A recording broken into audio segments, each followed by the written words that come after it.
El profesor Joaquín Ortega es politólogo egresado de la Universidad Central.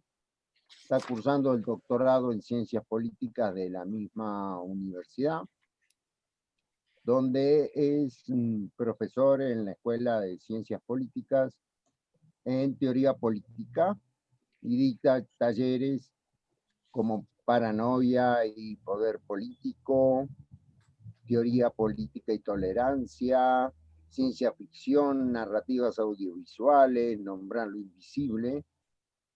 Ha sido ponente en varios encuentros nacionales e internacionales organizados por el Instituto de Estudios Políticos, el Centro Cultural Chacao.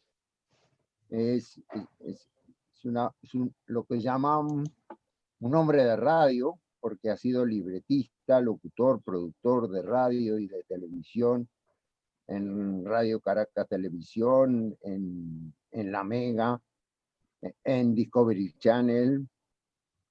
Ha sido conferencista y hoy es conferencista y ensayista en temas relacionados con la creatividad,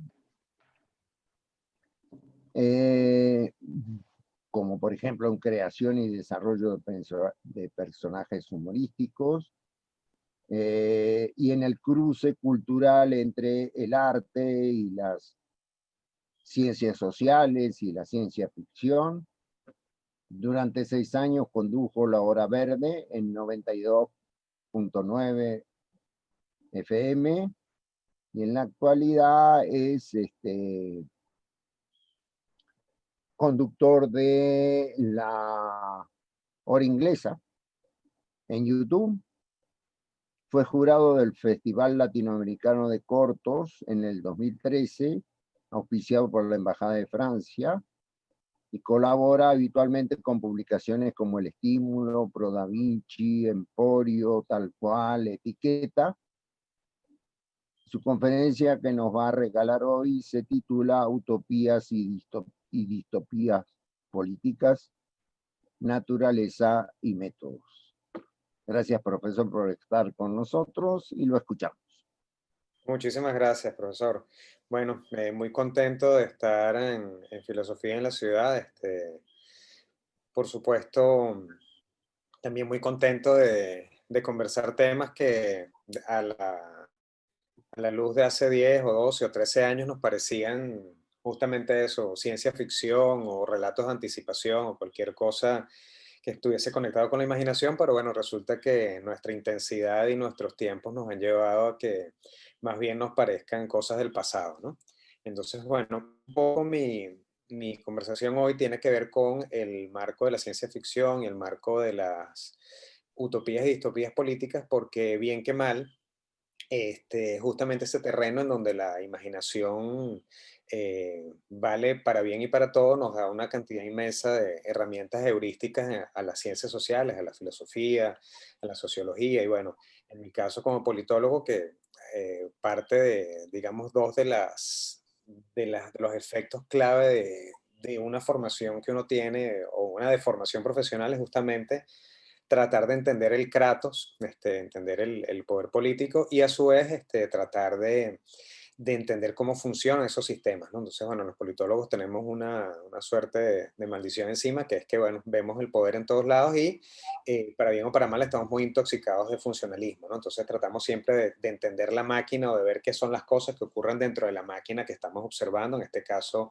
eh, la polis, ¿no? Entonces, bueno, la ciencia ficción es fundamentalmente una, un género literario que tiene una licencia, digamos, tan abierta como puede ser las licencias del género del humor o el género de la fantasía, pero tiene una característica particular que siempre está dedicada a los extremos o a las mayores posibilidades que pueden darse en la tecnología y en la polis, ¿no? De alguna manera la ciencia ficción es una suerte de filosofía de la tecnología o en la letra, ¿no?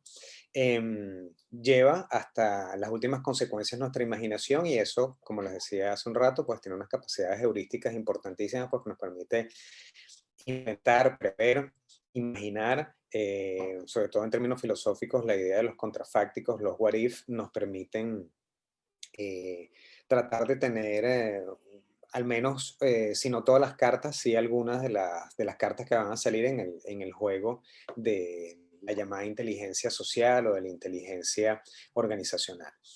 ¿Qué aborda la ciencia ficción? Bueno, aborda una serie de temas que no son extensivos, pero que entre otros están vinculados con el futuro de las sociedades y de las culturas, el futuro de las ciudades. Como politólogos nos interesa mucho saber qué es lo que ocurre en la polis, la innovación y el descubrimiento tecnológico y científico, la relación entre la humanidad y la tecnología, cómo va evolucionando la mente, cómo se percibe el yo, dónde comienza el uno y comienza y se conecta con el todo. Ahí está, por supuesto, toda la tradición de la ciencia ficción como interfase y la idea, pues, de que el conocimiento puede venir de otros compartimientos, ¿no? Más allá del topos uranos, puede venir de una especie de hardware adicional o de software adicionales, ¿no?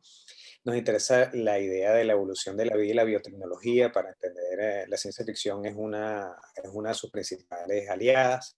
La inteligencia tecnológica, la inteligencia artificial, la inteligencia computacional, todos aquellos artefactos que nos pueden hacer la vida un poco más amable o poco menos amable, desde el robot asistente en la casa, de la famosa robotina de los supersónicos, hasta los drones que acaban con objetivos políticos en el Medio Oriente, ¿no? Hay un texto y hay una cantidad de información que yo trato siempre de confrontar y tener de alguna manera al día. El profesor Tom Lombardo en un par de oportunidades se comunicó con nosotros en Venezuela y bueno, tuvimos un par de conversaciones y eso también ha hecho que parte de su obra yo siempre la cite, ¿no? ¿Qué otras cosas nos permite entender la ciencia ficción? Bueno, algo que son campos básicos para las ciencias sociales, ¿no? Las relaciones intersubjetivas entre hombres, mujeres, animales, realidades andróginas, amor, sexo, reproducción en el futuro. Lo que parecía una locura hace 20 años, bueno, lo estamos viendo ahora con de alguna manera la idea de la posthumanidad o la idea de la transhumanidad o la idea de que ya no es la mujer la única posibilidad de reproducción del ser humano, y bueno, todas esas alteraciones al diseño original de la naturaleza, ¿no? Sí, podemos decirle a eso diseño original de la naturaleza, pero bueno, lo que habíamos entendido como naturaleza biológica. La idea de los universos alternativos y las múltiples realidades en el tiempo, que antes era muy difícil explicar esto, pero ahora gracias al universo Marvel y al universo de DC Comics, prácticamente son los muchachos los que le enseñan a uno qué es lo que está ocurriendo en distintas cosas al mismo tiempo, ¿no? Una suerte de realidades interpenetrantes. Y bueno, algo que ya había trabajado también Borges en un cuento bellísimo que se llama El jardín de los senderos que se bifurcan. Ahí vemos la historia de un personaje que se encuentra con otro y en una vida se odian, en otra vida son amigos, en otra vida uno está matando al otro, en otra vida el otro es el que está matando al protagonista, en otra vida simplemente no se cruzan en ningún momento en el camino. Es una especie de diagrama de árbol eh, literario que justamente, bueno, además de que aporta muchos elementos de la literofilosofía, nos permiten a nosotros también desde el punto de vista práctico, los que escribimos en radio, en televisión, en cine, generar de alguna manera este, las posibilidades de desarrollo de una historia audiovisual, ¿no? Nos permite entender cosas, bueno, que nos han acompañado a lo largo del tiempo, que es la guerra en el presente y la guerra en el futuro, los desastres naturales y cósmicos, llamado fin de la humanidad, todo ese subgénero de las catástrofes también está lleno de mucho de este discurso o de esta forma de entender el conocimiento, si lo vemos como metodología también. La idea de la trascendencia de la humanidad, si vamos a hacer algo más que palabras en el viento, o si queda algún registro en clave de bits y de bytes o de máquinas cósmicas, como lo han trabajado algunos otros autores. Y bueno, nada, ahí se conecta mucho con la tradición de los grandes pensadores, de los grandes místicos eh, orientales que hablan pues, de los archivos acásicos, en donde está toda y cada una de las cosas que ha hecho la humanidad de alguna manera registrada, ¿no? Una especie de invención de Morel, como diría la literatura argentina, pero con con un registro mucho más preciso de lo que hemos hecho los seres humanos a lo largo de las sociedades.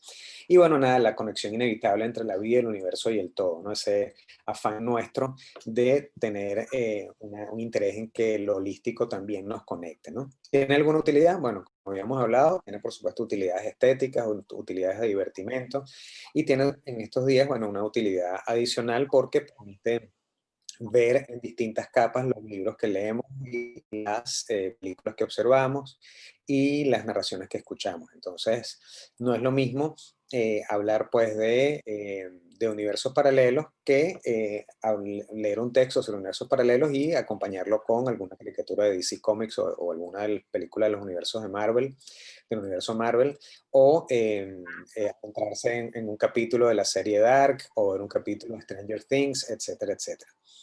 Una de las fortalezas que tiene este marco para entender el mundo real es que, bueno, inevitablemente oxigena e integra tópicos, enfrente a lo que pudiéramos llamar en términos clásicos lo dionisíaco versus lo apolíneo, ¿no? Es eso que prácticamente se reinventa, pero que está muy sólido en las bases de Frankenstein o el moderno Prometeo de Mary Shelley, justamente esa tensión, ¿no? Entre la posibilidad de transformar y la transgresión que se hace o que se genera cada vez que estamos en presencia de utilizar nuestra razón para extender nuestra vida o generar nuevas vidas. Ejercita narración y dramatización, genera por supuesto un pensamiento pluralista, interdisciplinarios, estimula múltiples dimensiones del pensamiento, conocimiento versus imaginación, los elementos posibilistas, como habíamos hablado, la posibilidad de utilizarlo como what if, como contrafácticos, nos permite generar experimentos mentales, algo que es clave sobre todo para los filósofos, para la filosofía política siempre es muy importante ponerse en el lugar del otro, ¿no? Recordamos a Maquiavelo cuando él decía que había noches que él se vestía con sus mejores galas y se sentaba a la mesa a conversar con grandes personajes de la humanidad que ya habían fallecido y otros que le gustaría conocer pero que no había conocido. Entonces, bueno, ahí generamos una dinámica de experimentos mentales, ¿no? Y permite, sobre todo en las ciencias sociales, diseñar o prever futuribles, ¿no? Lo que se veía como una locura cuando Alvin Toffler decía en los años 60 del siglo pasado que posiblemente íbamos a tener la misma familia, pero con distintos rostros en distintos sitios, parecía muy loco, ¿no? Es decir, una persona que, así como viaja de un país a otro, no solamente va a tener un carro idéntico, una casa idéntica, sino que va a tener una esposa y unos hijos muy parecidos, una especie, pues, de, de extensión de la vida cotidiana, pero en otra latitud, ¿no? La idea de las guerras por el agua, que nos parecían absolutamente y totalmente ilógicas, la idea de que países petroleros perdieran su preeminencia en el mundo, puesto que iba a destruirse pues su capacidad de producción petrolera, jamás lo habíamos pensado, ¿no? Pero estaban allí. Em, Inevitablemente entonces, como ya hemos dicho, construye escenarios, genera pues una cantidad de intersecciones entre el pensamiento, entre las emociones, entre la narración, entre la realidad, entre el entretenimiento, sintetiza una cantidad de texturas y de posibilidades cognitivas, emocionales, motivaciones, nos hace revisar los valores y las acciones de las personas en cada uno de los determinados momentos y por supuesto sigue siendo interdisciplinaria, transdisciplinaria y multidisciplinaria, ¿no? Uno de los puntos clave, ya entrando aquí en el terreno de las utopías y las distopías, es que por lo general una de las grandes promesas que hacen, ya sean los pensadores políticos o los líderes políticos, es que la propuesta que hacen ellos para generar, entre comillas, bien común, si esa es su historia, si eso es su narrativa, es que lo que ellos consiguen van a entregar lo mejor o va a estar mucho mejor. Es decir, es una especie de transformación positiva de la polis y una transformación positiva de las relaciones intersubjetivas, pero inevitablemente termina siendo lo contrario, ¿no? La utopía es un lugar inexistente y por otro lado la distopía es ese mismo lugar echado a perder. Por decirlo en criollo, es la utopía, tiene una contracara que es la distopía, que es la utopía cuando se pone piche, por llamarlo de alguna manera, se pudre. Originalmente hay una tensión en el mundo anglosajón. John Stuart Mill fue uno de los principales eh, propugnadores de la palabra distopía. Anthony Burgess, que es el escritor de La Naranja Mecánica, hablaba de cacotopía por lugar malo o por lugar feo, o de ladrones incluso. Y en el caso de distopía es algo que se ha echado a perder, algo que está funcionando mal, ¿no? Aquí prácticamente, y no tenemos que hacer mucho ejercicio, hay muchas cosas que están en el campo de la organización temática y argumental de las utopías versus las distopías, que ya lo hemos vivido de muchas maneras, ¿no? Vemos que estamos en presencia de una sociedad en la cual hay, y esto lo vemos en la literatura y lo vemos en el cine, hay una sociedad global represiva, hay una sociedad cerrada que es represiva, hay una estandarización y desaparición del yo, es decir, hay una tendencia a que nos vayamos volviendo cada vez más robots o que consumamos los mismos productos culturales o que nos vistamos igual o que comamos lo mismo, etcétera, etcétera. Es el miedo que a la maquinización, pues, que nos los puede presentar Charles Chaplin en tiempos modernos, o todas estas distopías como 1984 o Brave New World de Aldous Huxley, etcétera, etcétera. El individuo está, por supuesto, en este esquema de este tipo de sociedad y de este tipo de polis, en donde también hay una maquinización abundante. Hay un individuo que está perdido, es el extremo, pues, del pesimismo versus el que está constantemente eufórico, pero que esa siempre esa euforia es por una droga adicional, ¿no? Hay un individuo que puede estar entregado al pesimismo, hay otros que están totalmente conectados a la llamada ortopedia moral y reproductiva del Estado o de las corporaciones, dependiendo del sitio en donde estemos, y de la lectura política que estemos haciendo temporalmente. También hay que entender como hipótesis de trabajo que hay el chance de que el enemigo sea el Estado, pero el enemigo del individuo sea el Estado, pero en otras opciones el enemigo del individuo son las corporaciones, o el enemigo del individuo es una tribu, o el enemigo del individuo es una potencia extranjera, o el enemigo del individuo es una forma de vida alienígena. Hay una ausencia de dialógica interna y externa, es decir, es muy difícil la capacidad deliberativa en sentido habermasiano, es muy difícil pensar, tener la posibilidad kantiana de pensar por sí mismo, y por supuesto siempre hay una autoconciencia mediada. Piensas porque te lo han impuesto, o piensas o dices que piensas porque estás repitiendo de alguna manera una monserga, ¿no? Nada que no hayan hecho los fascismos y los comunismos ortodoxos, ¿no?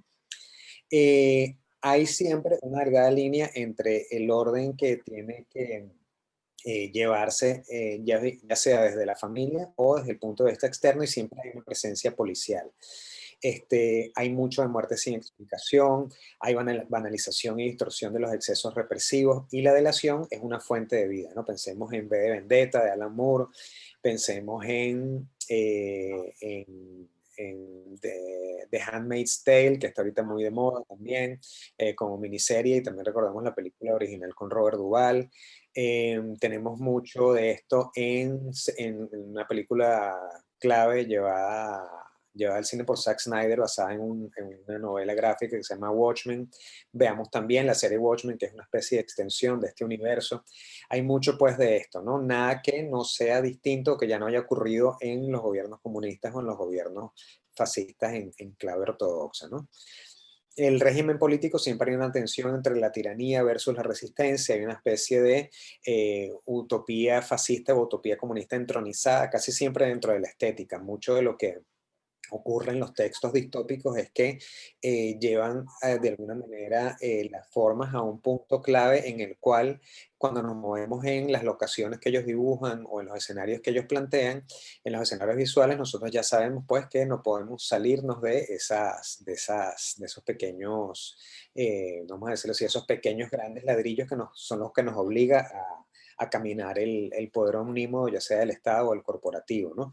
Pensemos en Nosotros, de Yevgeny Zamyatin, en donde aparece por primera vez la orden de no fumar, ¿no? Y veamos que Yevgeny Zamyatin escribió ese libro en el año 30 y algo, o 23, si no me equivoco, 1923, en esa primera treintena de la década, y creo que fue antes incluso de la revolución bolchevique, y bueno, nada, muchas de las cosas que ya estaban ahí previstas se dan en la revolución bolchevique, pero este ejemplo del tema de no fumar es interesante porque quien prohíbe por primera vez el tema de fumar en público es justamente Adolf Hitler a los aviadores de su Fuerza Aérea, ¿no? Entonces, bueno, vemos cómo una cosa funciona prácticamente para estos primos hermanos que son las izquierdas y las derechas, ¿no? Extremas. La anarquía es el elemento de dispersión de responsabilidades. Siempre hay un anarquista que está por ahí como peligro, ¿no? En el caso de 1984 es Goldsmith y todo ese pensamiento que nos hace pensar, entre otras cosas, que no es más que una figura creada por el Estado para tener siempre la excusa de reprimir. En otras distopías vemos que hay anarquías vinculadas a el mundo vamos a decirlo así, de las criptocomunicaciones, ¿no? Neil Stephenson tiene un texto que se llama Necronomicon, Cryptonomicon, perdón, que está justamente inspirado en eso y bueno, le ha dado sentido al mundo hacker de los Bitcoin en estos días, ¿no? Esas pequeñas comunidades. Ready Player One también tiene mucho de esta conexión con los micromundos y con la alteración de las personalidades y de los egos a partir de los avatares. En este mundo del régimen político hay mucho de neostalinismo y hay mucho de neomacartismo, es decir, en última instancia, como ya hemos hablado arriba, ortopedia moral, es justamente crear a un individuo que sea lo suficientemente útil para que no se rompa la cadena de producción, el Fordismo, pero inevitablemente siempre es importante que no sea tan peligroso para que pueda pensar a sí mismo salirse de la línea. Desde el punto de vista de la praxis política, y aquí se conecta mucho con la idea pues, de una praxeología que tienen los gobiernos tiránicos y que se inspiran en las distopías, o que las distopías reflejan de alguna manera esas prácticas tiránicas ad nauseam, es la idea pues, de un solo mensaje. eh, el Estado soy yo soy el pueblo, tú no eres más que nosotros, etcétera, etcétera. Acciones ejecutadas sin reflexión, la idea de un marketing onírico, que era prácticamente un sueño en los años 30, en los años 40 del siglo pasado, estamos viendo que se puede generar una suerte de inception, no solamente desde el punto de vista de lo subliminal, sino que ya existen una cantidad vamos a decirlo así, de elementos musicales que se conectan con cierto tipo de vibraciones de megahertz que te pueden hacer prestarle más o menor atención a algún mensaje previo. Es decir, incluso pudiéramos en algún momento soñar con un comercial. Ocurre en la película de Paul Verhoeven, Total Recall, donde está Schwarzenegger durmiendo y entonces se despierta con una cuña que se le mete en el cerebro y le dice, viaje a Marte. Bueno, ese marketing onírico que parecía muy loco, posiblemente ya está ocurriendo y no nos demos cuenta. A veces se nos pegan canciones sin darnos cuenta y resulta que se están manejando dentro de estos vamos a llamarlo así, estos tonos musicales culturales que también es parte del diseño de la atención y de la psicología musical más avanzada, ¿no? Existe, por supuesto, una intolerancia política, estética, sexual y religiosa. Pensemos en The Handmaid's Tale o pensemos en El hombre en el castillo de Philip K. Dick. Y dependiendo del texto del autor, vamos a ver que hay un relativismo ad nauseam, todo vale. Vivir vale, que mueras vale, que no mueras no vale. Es un poco también lo que pasa en Logan's Run, una película de los años 70, que también juega pues con esta idea de que tu vida vas a obtener todo lo que quieras en la vida hasta los 30 años, porque ya después de ahí tienes que entregársela a el domo que desintegra tus átomos para que el resto de los jóvenes tengan la vida como la que tú viviste, ¿no? Una especie de vida sin trascendencia, ¿no? Lo vemos también en clave latinoamericana con el tema de los niños de la guerrilla o el formato de la formación de soldados para los pranes y para las mafias en clave de carteles, ¿no? La medicina es clave porque siempre va a haber, para bien o para mal, alguien que conozca mucho pues, del cuerpo humano, entre otras cosas, para vulnerarnos, para entrar en nuestra psique, para doblegarnos de alguna manera e incluso para mantenernos vivos el tiempo que haga falta, ¿no? Algo que ya es terriblemente doloroso y que ya sabemos por experiencia propia por 2014 y por 2017, pues la idea de que hay médicos que acompañan a los torturadores para mantener con vida al torturado y entonces, bueno, poder extender no solamente el suplicio, sino extender, entre comillas, la confesión que se pueda sacar, ¿no? la medicina tiene un elemento fundamental porque, bueno, es el uso y abuso de las drogas para el control del disidente, pero también para que la persona esté contenta, ¿no? Es el llamado soma en el caso de Aldous Huxley, y es nuestra generación, la generación llamada la generación Prozac, que de alguna manera también vivió una especie, pues, de paraíso de la fluoxetina, es decir, la fluoxetina te hacía sentir chévere durante un tiempo y durante un rato. Pasemos también al consumo de las drogas tradicionales o menores, como la marihuana, el mismo licor, etcétera, etcétera. Y bueno, puedes estar en euforia con otro tipo de drogas, ¿no? Tanto las drogas de diseño como las drogas opiáceas, ¿no? Como la cocaína. La medicina está también vinculada al tema de los experimentos genéticos, hay un lavado de cerebro e implantación de memorias selectivas. Ocurre mucho en el mundo del espionaje, esto pareciera pues que es como de ciencia ficción, pero existen pues una serie de avances con respecto a la idea del manejo de los egos y las personalidades, y esos egos y esas personalidades pueden hacer que tengas un agente que ni siquiera sabe que es un agente y está haciendo pues, una tarea específica de espionaje, de selectividad, incluso de asesinato, ¿no? En los llamados experimentos MK Ultra. Y la psiquiatría y la bioquímica están en función del orden represor, es decir, todo avance en la bioquímica está pensada para someter a las masas, así como en las tiranías y en las dictaduras toda la medicina gira en torno a la gerontocracia y que estén cada vez mejor los ancianos que gobiernan. En este caso, las drogas estarían diseñadas para mantener al resto de los mortales tranquilos, ¿no?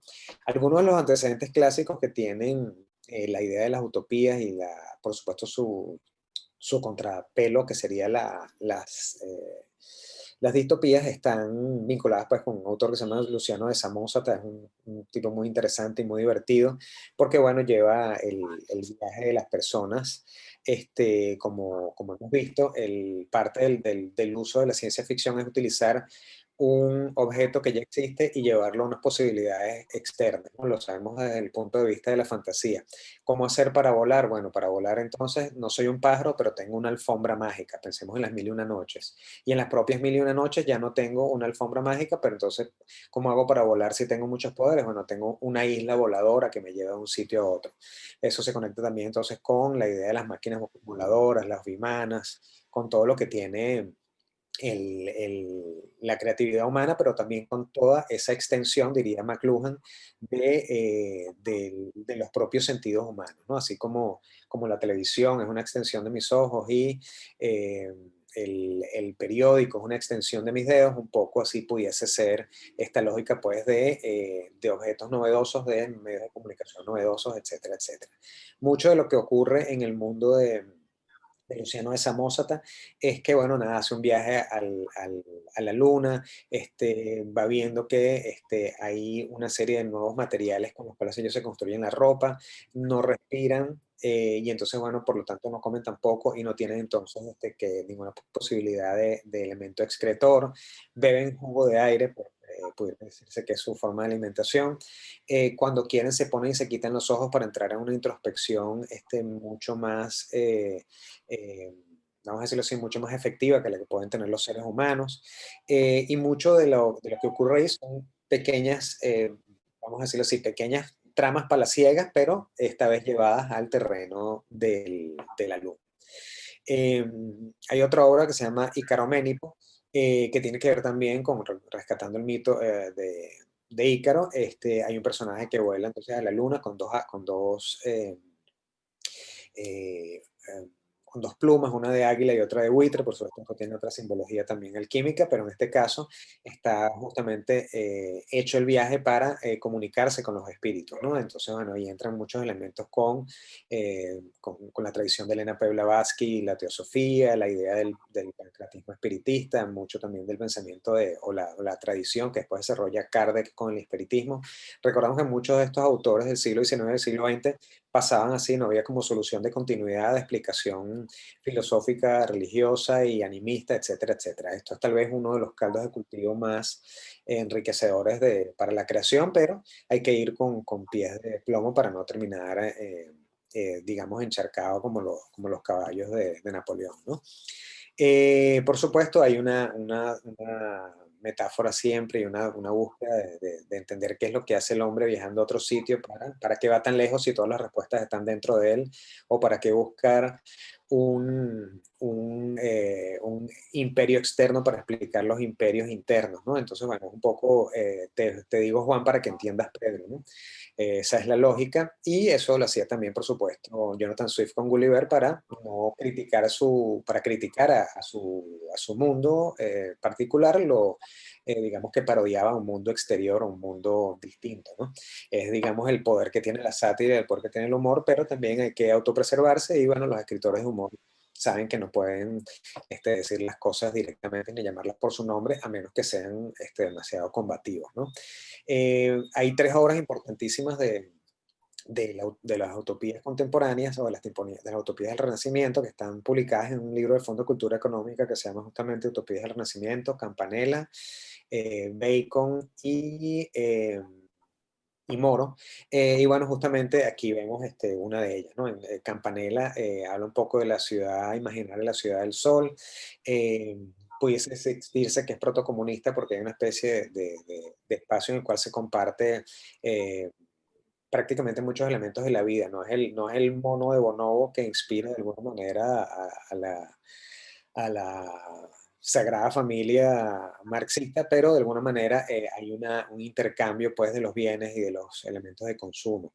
Em, por supuesto, uno de los elementos que él tiene es que la humanidad es libre y más próspera porque el papado ha entendido cuál es su lugar en el mundo y, bueno, se ha convertido para bien de todos los seres humanos en un rector de almas, no un rector de intereses, ¿no?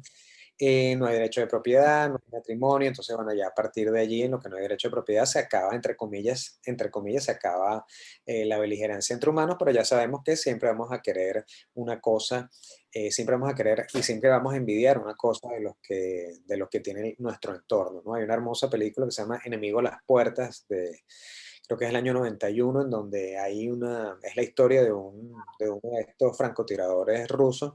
Y, bueno, al fin y al cabo hay una discusión bien interesante en donde dice que, bueno, podemos ser todos iguales en cualquier momento, pero llegará el momento en que yo voy a envidiar la forma como una mujer te mira a ti, o tú me vas a envidiar a mí la forma en que yo tengo de comunicarme, mi elocuencia, etcétera, etcétera. Entonces, bueno, ese tema de la sociedad sin clases, generar una suerte de igualitarismo, es prácticamente otra de las tantas utopías de las cuales se han generado a lo largo del tiempo. Campanella utiliza la imagen, por supuesto, de Platón en la República, de unos niños que están criados por el Estado y muy de la manera espartana, ¿no?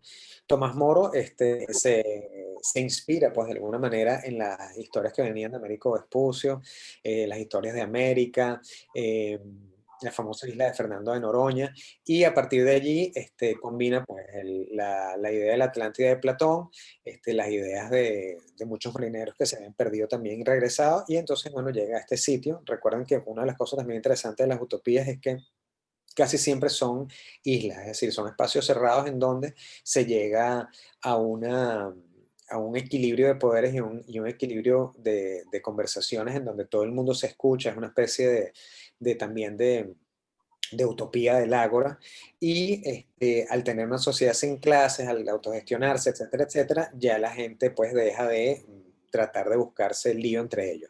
Por supuesto, siempre hay como unas explicaciones y eh, una suerte de Deus ex machina, porque Tomás Moro también dice que cuando hay violencias y alguien ataca a la isla, se tiene que contratar a mercenarios, ¿no? Allí hay un elemento interesante para ver un poco la etimología de la palabra utopía. Entonces, hay una serie de autores que dicen que utopía viene de autopia, es decir, del lugar de afuera, o de utopia, de buen lugar. Entonces, bueno, ahí entran otras discusiones más. Como les decía al principio, bueno, uno de los acuerdos es que fue justamente John Stuart Mill el que habla de la palabra distopía. Y en el caso de utopía, fue Tomás Moro con el sentido de lugar inexistente. Por supuesto, es una república. Esta república, como bien sabemos, en clave de teoría política, es una cosa de todos, y ahí, por supuesto, hay una estabilidad a partir de la propiedad común, la propiedad de los bienes, que algunos son compartidos, pero se lucha por el mantenimiento, digámoslo así, de la razón de Estado, y también se hace todo lo posible por mantener la belleza y el uso y el buen uso de todas y cada una de las instituciones de, de ese Estado o de esa politeia, por llamarlo de alguna manera. Muy divertido, dice que no hay abogados porque no hay peleas y por tanto no hay litigios.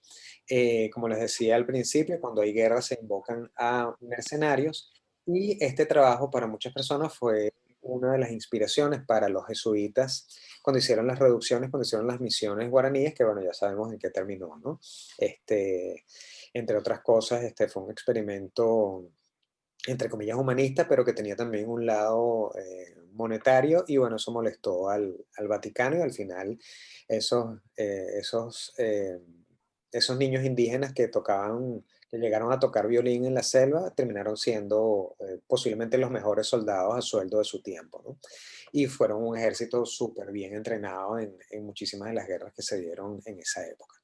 Los invito también a conversar y a ver el texto de Paul Ricoeur, Ideología y Utopía, que tiene mucha más tela que cortar, ¿no? Perdón. Otro autor clave es James Harrington en la comunidad oceana. También le da mucha fuerza a los escritores anglosajones porque juega mucho con anagramas, juega con nombres falsos para cuidarse. Entonces, bueno, a Escocia la llama Marpesia, a Irlanda la llama Panopia, porque bueno, siempre había habido una tradición de que desde Irlanda se podía ver todo. Después, por cosas de la vida, el mismo Bentham después desarrolla su concepto del panóptico, por lo menos un siglo y medio después.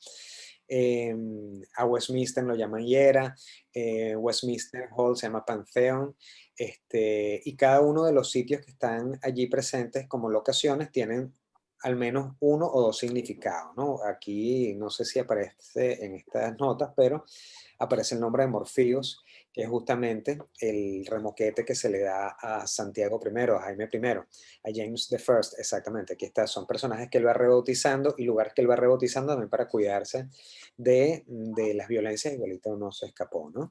Guillermo el Conquistador se le decía Turbo, el rey John o el rey Juan se llamaba Doxus, Ricardo II se llamaba Dicótomo por dos, Enrique VII Panurgos, etcétera, etcétera. Hobbes, que era por supuesto contemporáneo, lo nombró como Leviatán, ¿no? Y Francis Bacon, Verulamius, por aquello pues de la, vamos a decir así, ese conocimiento también a caballo entre eh, el uso del conocimiento y el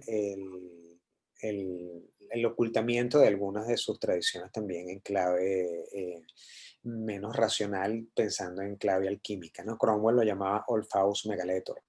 Etienne Cabet es un personaje bien interesante para nosotros porque, bueno, nada más de que es como un padre del término comunismo, va dando como las bases de esa sociedad ideal para las utopías, que también incluye un gobierno de elección popular. Cuando la gente conversa y dice que el marxismo es democrático, hay que decirlo siempre con asterisco, ciertas condiciones aplican, porque efectivamente se pueden elegir algunas cosas dentro de la comuna, puedes elegir a quién va a ser el representante que vas a tener para arriba, pero de arriba hacia abajo no hay posibilidad de elegir nada, ¿no? Es un poco como lo que el experimento en Venezuela de los comités locales de planificación popular. Chévere, tú puedes elegir todo lo que tú quieras, pero quien va a elegir a esos representantes en última instancia, que le va a dejar que entren a Miraflores, es el propio presidente, ¿no?, de la República. La familia permanece como unidad independiente, el gobierno está, por supuesto, dentro de toda la actividad económica. Tenía pues una mezcla de elementos precristianos y muchos elementos también de un humanismo, vamos a decirlo así, campirano. Había mucho de la vida al aire libre, ¿no? Ese tema bucólico siempre llama la atención, cómo escapar cómo volver pues de ese paso que se dio del Gemeinschaft al Gesellschaft, hacer el paso inverso, es decir, salir de los burgos para volver a el mundo bello y bucólico de las plantaciones, o el mundo bello y bucólico de las montañas, o de los grandes, de los grandes espacios para caminar, para correr, etcétera. Pensemos en Bonanza y La Ponderosa, ¿no? Sería una dinámica también interesante, ¿no? La posibilidad de caminar y caminar y caminar sin tener nada que encontrarte en el camino. Por supuesto, toda la sociología del siglo XIX está marcada por él, y esta idea de la utopía y las distopías nos lleva a otra vuelta de tuerca que la prefiguró la ciencia ficción, pero que jamás le pusimos cuidado porque bueno, no nos parecía relevante, pero resulta que nos fue dando una vez más como bofetones en la cara, ¿no? La idea de los no lugares, ¿no? La distopía, la ciencia ficción, todos estos contrafácticos narrativos van a generar sorpresas cognitivas, son estos llamados no lugares, ¿no? Es como un sistema que está deconstruido, más una realidad inconexa me genera un no lugar. El típico ejemplo de esto es el primer no lugar que lo comenta mucho Robert Moses en Deconstructing Las Vegas, es justamente en Nevada, Las Vegas. Es un espacio en donde estás en medio del más absoluto desierto y se levantan unos edificios inmensos en donde no había ni agua y entonces, bueno, ahora tienes todo lo posible, construyes un oasis, es básicamente un no lugar. En el caso venezolano, antes de la pandemia, nos podía pasar que íbamos caminando por un centro comercial y de pronto salíamos de uno de tantos pasillos y veíamos en el medio una suerte de puff en semicírculo con una planta en el medio y con un sonido no sé, pensemos en una especie de jardín zen y escuchamos un poquito de agua chorreando, ¿no? Y de pronto estamos allí y nos sorprende, ¿no? Es una especie de no lugar. Me pasaba mucho, yo siempre pongo este ejemplo, me pasaba mucho cuando uno caminaba por Chacao y uno viene desde el San Ignacio, en la calle donde está la iglesia de Chacao, de pronto si uno viene caminando, ya sea hacia el Ávila o bajando del Ávila, si bajas del Ávila, en mano derecha, hay una especie de plaza que no sabía uno que existía ahí, donde hay unas grandes palmeras y estás en medio del ruido de la calle, de los carros, del solazo y tal, y te metes ahí 30 segundos y pareciera que estás en un oasis, es un no lugar. Entonces, bueno, estos no lugares también tienen sus referentes negativos, ¿no? Esos espacios singulares, como diría Albert, pero que a la hora de la verdad son espacios únicos, pero que no tienen un lugar alrededor. Autores que vienen sobre todo de la arquitectura y del diseño y de la llamada arqueología efímera, como Mike Davis, Robert Schwartz, Pedro Junil, Philip K. Dick, que es por supuesto escritor, y José Santos, tienen una cantidad de nuevas definiciones o de renominalizaciones de estos conceptos, ¿no? Entonces, bueno, a esos no lugares lo puede llamar Mike Davis urbanismo mágico, Robert Schwartz lo llama bajo fondos, nos pasa cuando caminamos por el Boulevard de Sabana Grande y entonces a mano izquierda aparece el famoso Callejón de la Puñalada que ha tenido sus épocas en donde ha estado más o menos habitable.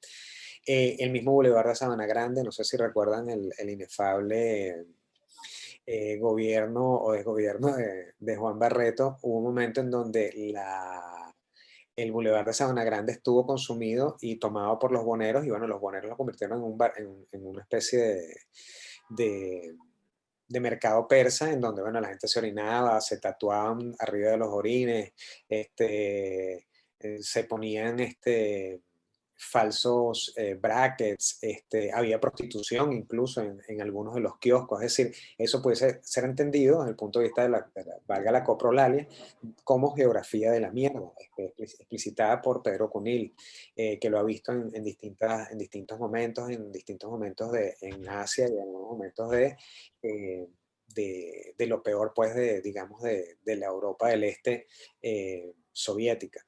Philip K. Dick los llama a esto Keeper, que de alguna manera es como el spam que podemos entender ahorita eh, actualmente desde el punto de vista de algo no deseado que se te aparece por ahí, una especie de bola de estas bolas de paja que aparecen en las películas del oeste, pero en este caso Philip K. Dick la veía como hecha de bits y de bytes, ¿no? Y para José Santos estos dos lugares son de alguna manera una especie de empowerment arquitectónico, visto desde el punto de vista positivo. Como vemos, hay posiciones pesimistas y posiciones optimistas con respecto a esto. Con respecto al futuro del futuro y con respecto a nuestra presencia, ¿no? La ciencia ficción sigue siendo popular, bueno, sigue siendo tan popular que hasta el día de hoy se siguen produciendo cientos de caricaturas, cientos de novelas gráficas, cientos de libros. En el caso, por supuesto, ya han cambiado las plataformas, entonces cada vez hay más historias digitales, hay muchas más películas que antes, hay muchas más series que antes. Ahora tenemos una especie, a los venezolanos, pero al resto del mundo parece que nos entran unas fijaciones, unos desesperos de consumo. Entonces, bueno, ahora tenemos que ver, antes yo recuerdo que había amigos que se compraban 20 CD con 24, con la serie 24 para ver ese maratón de la serie. Es decir, es una especie de sobresaturación de una serie. Actualmente lo hace mucha gente también viendo maratones. Actualmente la gente no sé, no respeta un poco como era esa dinámica del folletín, tal vez fue la televisión la cual me arrulló, en donde yo veía una serie todos los lunes y esperaba el otro lunes con paciencia para ver el siguiente capítulo, ¿no? ¿Por qué? Porque también te permitía no solamente imaginarte lo que podía pasar, sino que también te permitía sedimentar eso que habías visto si la serie era muy profunda para tu edad o para tu momento, ¿no? Entonces, bueno, ahorita hay un deseo terrible de meterse esos maratones y vamos a decirlo así, esos grandes toletes de contenidos culturales que a la hora de la verdad lo que te está llenando de imágenes el subconsciente y no está haciendo la catarsis suficiente para incorporarlo a tu vida o desincorporarlo a tu vida. Pero bueno, la ciencia ficción sigue siendo popular. Se mezcla con muchos géneros literarios y narrativos, lo que permite de nuevo también el cruce entre géneros, y ese cruce entre géneros también desde el punto de vista del humor nos da eh, también revisiones de nuestra propia posibilidad como seres humanos. Pensemos en el autoestopista galáctico, ¿no?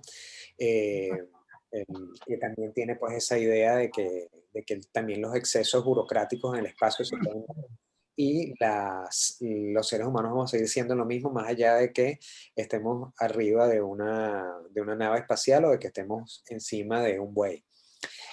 Nos obliga a pensar, por supuesto, en el llamado futuro del cuerpo, en el futuro de la mente, en el futuro en la Tierra, en el futuro en las nuevas tierras. Algo que se decía como chiste hace 20 años, lo empezaron a hacer hace exactamente 11 años, si no me equivoco, un- una persona en Estados Unidos que era básicamente un zar de las compras y ventas de terrenos. Agarró un día con su telescopio, cuadriculó la luna y ya metió en unos tribunales en Estados Unidos y él ya tiene parcelas en la luna para la venta. Entonces, cuando vayan las personas a la luna a querer hacer algo, van a tener que pagarle porque él ya registró las parcelas de la luna. Es decir, esos elementos que parecen locuras muy jurídicas, bueno, es parte de ese espíritu de la colonización que antes ocurría cuando se viajaba en barco, pero bueno, ahora lo haces viajando en naves extraterrestres, ¿no? En naves terrestres que van hacia mundos exteriores, ¿no? Pensemos en dos ejemplos. Elon Musk ya está haciendo, por supuesto, cada vez más, y también el Roger Branson de Virgin están haciendo cada vez más posible que el viaje interplanetario sea mucho más barato o que el viaje espacial sea más barato. Pero además de eso, Elon Musk también está trabajando desde el año pasado en la idea de la interfaz. Es decir, Neo de Matrix se metía una interfase en en la cabeza, en el cerebelo, y entonces, bueno, podía acceder a toda esa, no solamente entrar a la Matrix, sino tener un montón de información. Piensen en la escena donde decía, ya sé Kung Fu, ya conozco Kung Fu, pero además de eso tiene la posibilidad de que, bueno, nada, que puedas también acceder al conocimiento universal, ¿no? Es decir, estar conectado en tiempo real a todo el concentrado de bits y de bytes de conocimiento humano. ¿Es bueno, es malo? ¿El cerebro lo podrá soportar? Bueno, ya Elon Musk está trabajando en eso, ¿no? La idea de la ciencia ficción, la idea de las utopías y las distopías nos obliga a pensar en muchos elementos que están presentes en nuestra vida cotidiana. Es decir, voy a seguir pensando en mí mismo o voy a tratar de darle marcos al progreso para que sea ético. Chévere que podamos curarnos con Regeneron, pero las células madre o los insumos que vienen de fetos humanos, cómo fueron tratados. Ya debe existir, así como nos ocultaron durante muchísimos años la idea de la realidad de que había sido clonado un niño, porque así como ocultaron lo de la oveja Dolly, después nos enteramos que habían clonado a una niña, ya deben existir entonces muchas más personas clonadas de lo que uno sabe. Las personas que tienen dinero, y aquí viene una trama típica de ciencia ficción. Una persona con mucho dinero puede clonarse a sí mismo para tener repuestos biológicos para el futuro. Es decir, yo me clono a los 22 años y entonces dejo ahí creciendo un muchachito en una nevera y bueno, nada, después le saco el riñón cuando me haga falta. Esas cosas pueden ocurrir, ¿no? La idea de la combinatoria entre Julio Verne y Julio Verne y H.G. Wells, ¿no? La idea de que existen una cantidad inmensa de, de creencia de que las máquinas nos van a hacer mejores seres humanos, pero inevitablemente los seres humanos estamos transformándonos y estamos hechos pues de tanto de luz como de oscuridad. Entonces, bueno, entra el terreno de la envidia, del el afán de poder, la idea de no querer ver ascender a otro, la idea de guardar silencio, la idea de cómo hemos llegado a amasar nuestras fortunas, si son buenas o no, si nos interesa el que dirán, etcétera, etcétera, ¿no?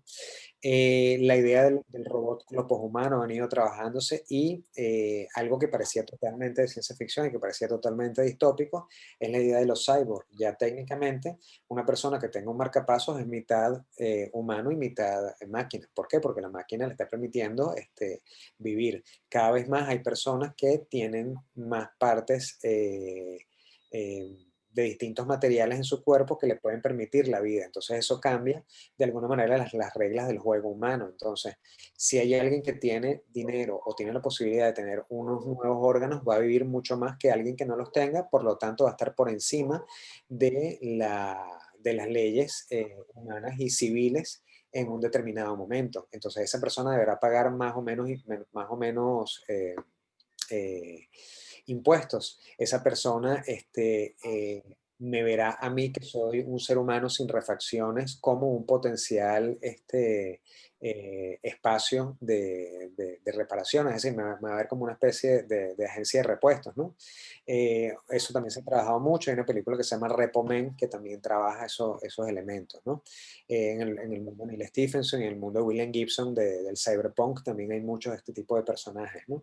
La idea de la evolución mental va a irse extendiendo. Ya en la ciencia ficción se hablaba de la Internet galáctica, se hablaba de la Internet espiritual, se hablaba de las máquinas espirituales, es decir, todas esas cosas que ahorita que nos parecían y nos daban risa, bueno, hace 10 o 12 años, por muy breve instante se hizo lo imposible, que era combinar un chip con una célula humana y bueno, vivieron un nanosegundo, pero vivieron unidos, ¿no? Em, en ese intermedio entonces tenemos clones, tenemos híbridos, tenemos humanos alienígenas y seres humanos que van a ser modificados para los viajes estelares, también un tema clásico de la ciencia ficción.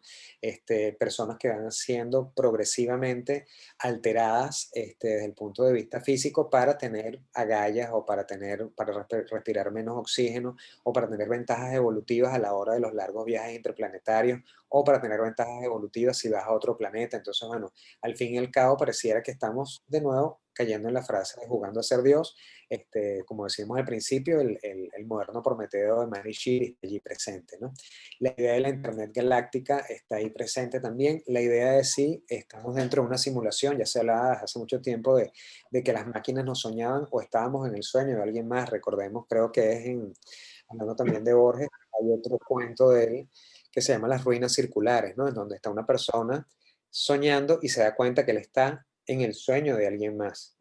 Entonces, estar en el sueño de alguien más, como en el cuento de Borges, nos permite entender que de alguna manera también pudiéramos estar dentro de una simulación, porque hay cosas que se repiten en el tiempo, porque sentimos ciertos déjà vu, porque ahora cada vez, como tenemos máquinas cada vez más precisas de registro audiovisual, nos damos cuenta de los glitch, de esas pequeñas fallas en las transmisiones y de esos errores increíbles que podemos presenciar frente a nuestros propios ojos y que, bueno, que muchas veces no lo creemos. Es decir, la pregunta de si estamos aquí como el sueño de Arjuna o el sueño de Vishnu o el sueño de los dioses, se conecta y va conectando, se conecta y va generando una serie de campos intermedios que ya había explorado también Fritjof Capra en los años 80 con el Tao de la física, ¿no? Es de alguna manera lo que está ocurriendo actualmente en ese híbrido novedoso que para muchos es ciencia fringe, pero que nos permite a nosotros tener capacidades heurísticas, que es esa combinatoria entre Kabbalah y física teórica, ¿no? Física cuántica. Entonces, bueno, todos esos elementos están allí presentes.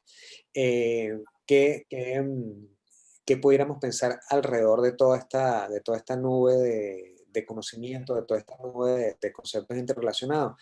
Que viéndolo desapasionadamente nuestra polis se ha convertido, y nuestra polis venezolana se ha convertido en una referencia urbana para también entender qué es lo que está pasando en el mundo, ¿no?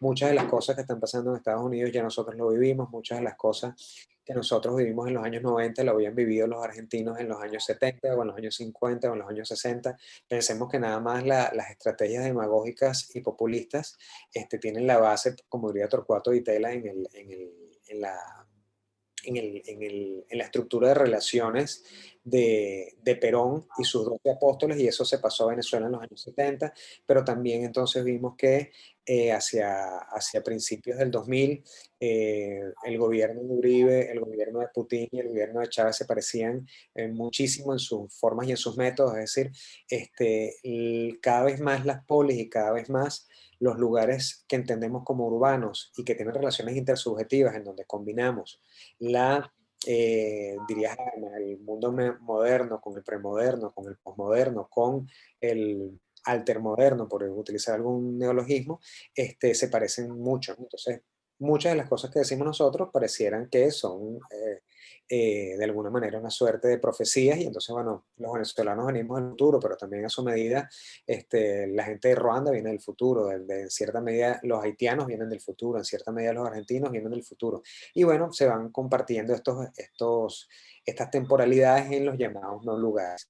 Nada más terrible que en el caso venezolano, que ver la avenida Francisco Miranda, personas comiendo de la basura, y bajar a las Mercedes y ver cada vez más edificios más imponentes sin nadie adentro, que lo único que hablan es pues de unas economías oscuras que también están vinculadas pues a otra serie vamos a decirlo así, de tesituras y una serie de lógicas que ya se van solapando en clave de una distopía muy contemporánea que combina el poder político tiránico con el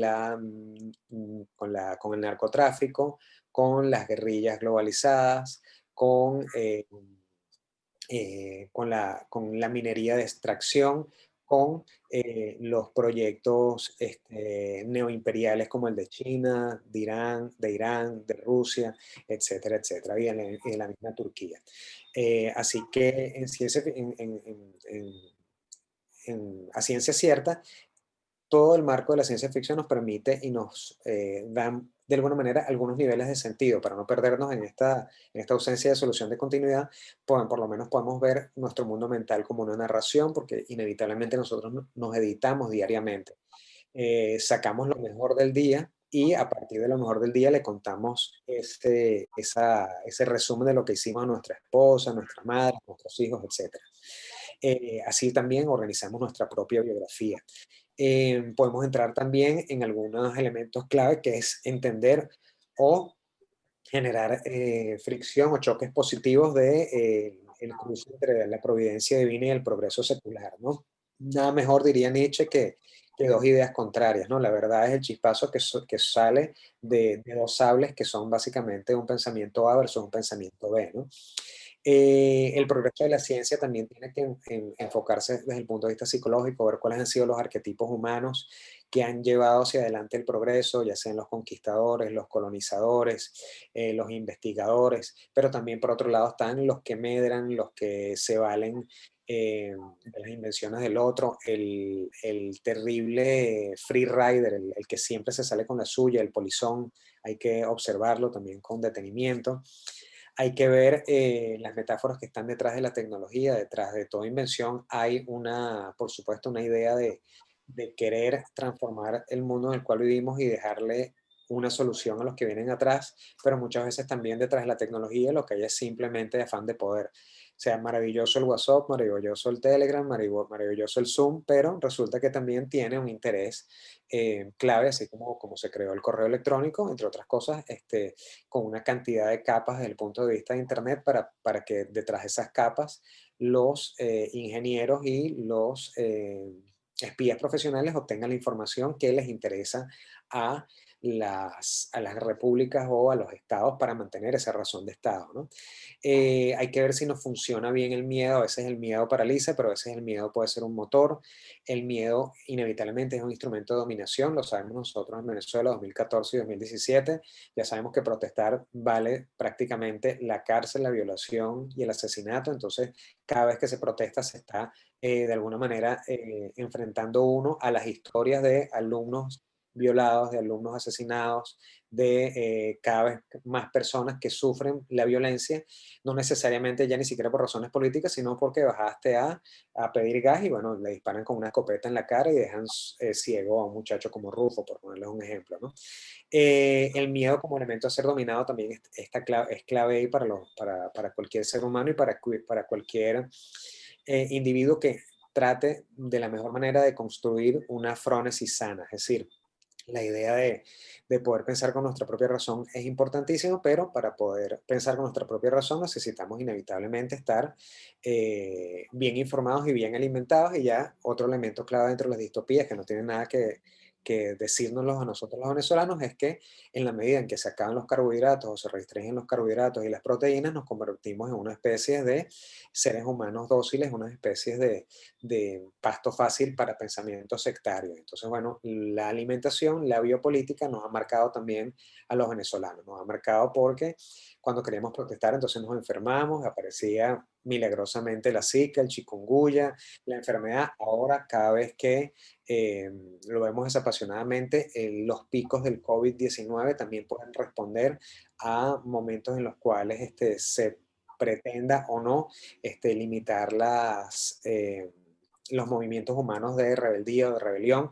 En algunos países el COVID mata, en otros países el COVID pareciera que no mata. Entonces, bueno, como diría como diría el mismo Darwin, esta es una zoonosis bastante extraña, ¿no? ¿Cómo es posible que algo funcione en un sitio y en otras veces no, y que vaya para adelante y para atrás, y que no tengamos entonces las capacidades de desarrollar anticuerpos, etcétera, etcétera? Son infinidad de preguntas, como todo en la filosofía y como todo en el mundo del kratos político, hay muchas más preguntas que respuestas, ¿no? Y bueno, y por último, recordando un poco uno de los temas de la hipótesis de trabajo, quisiera cerrar con esto, que dependiendo del miedo más importante o el miedo más predominante de una época, a partir de allí vamos a ver que se va a construir a un enemigo específico. Si antes el enemigo exterior eran los bárbaros, vamos a ver entonces distopías o pro- productos políticos en los cuales el miedo al otro sea fundamental. Si por otro lado es la tecnología, entonces le meto miedo a la tecnología. Si por el otro lado le tengo miedo a las enfermedades, entonces voy a jugar con las enfermedades. Si le tengo miedo a las corporaciones o rabia a las corporaciones, voy a decir que las corporaciones están detrás de todo esto. En estos días la gente le tiene mucha rabia a los millonarios y no es casual que odien prácticamente de manera idéntica a Donald Trump por ser millonario y a George Soros por ser millonario. Entonces, digamos que hay una vuelta de tuerca con respecto a la posibilidad de entender cuál es el actor político que, entre comillas, va a ser el chivo expiatorio de una determinada persecución o una determinada vendetta o retaliación política. Bien, muchísimas gracias por su atención.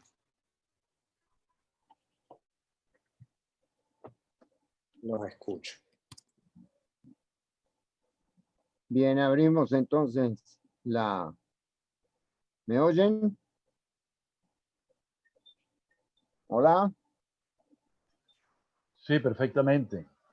Lo escuchamos Abrimos perfecto, la profesor. sesión. Abrimos la sesión de preguntas para... Agradecemos al profesor Joaquín Ortega por la exposición y abrimos las preguntas a los que escuchamos, que seguramente hay varias. Falta un Seguro. poco de coraje. Sí, bueno, yo quedé deslumbrado con tanta información, tan seria, tan bien planteada y tan bien documentada, ¿no? Pero también me pregunto si la utopía tiene alguna validación en la historia, ¿no? Si sirve de algo. Si es verdad que la utopía ha hecho un mundo mejor o ha hecho que el mundo sea menos malo de lo que podría ser. o por el contrario, la utopía ha enfrentado al hombre con su propia miseria y lo que ha creado son distopías. Entonces, dejo esa pregunta medio a la reflexión, ¿no? A ver qué piensa Joaquín. Perfecto. Buenísimo. Bueno, sin duda yo creo que la esperanza la esperanza, la religión, incluso las motivaciones del más allá bien estructuradas son grandes motivadores, ¿no?